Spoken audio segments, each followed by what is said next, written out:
Hello everyone, আজ যাচ্ছি রানাঘাটে। আমার একটা ফ্রেন্ড শ্রেয়সী, তোমরা অনেকেই দেখেছো এর আগে আগে ওকে। তো ওর বাড়িতে, কারণ ওর বার্থডে ছিল নভেম্বরের 2 তারিখ, আর আজকে যাচ্ছি ওর বাড়িতে ওর বার্থডে ট্রিটটা নিতে।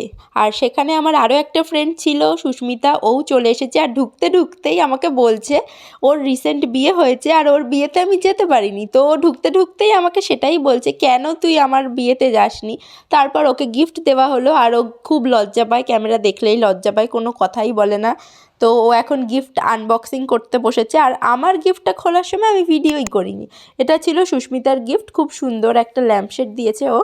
তারপর আমরা চলে গেছিলাম লাঞ্চ করতে, কারণ অনেকটা দেরি হয়ে গেছিলো। আর লাঞ্চে ছিল বিরিয়ানি, মাটন বিরিয়ানি ছিল, আর বাড়িতে শ্রেয়সী চিকেন চাপ রান্না করেছিল। চিকেন চাপটাও অসাধারণ খেতে হয়েছিল, তার সাথে স্যালাড, রায়তা আর মিষ্টি দইও ছিল, যেটা আমরা বাড়ি আসার আগে খেয়েছি। খাওয়া দাওয়া কমপ্লিট করে আমরা এখন বসে পড়েছি সবাই মিলে গল্প করার জন্য। আমি এখানে ল্যাপটপে সুস্মিতার বিয়ের ভিডিওটা চালানোর চেষ্টা করছিলাম। তো ওটা দেখার পর শুরু হলো আমাদের আড্ডা মারা।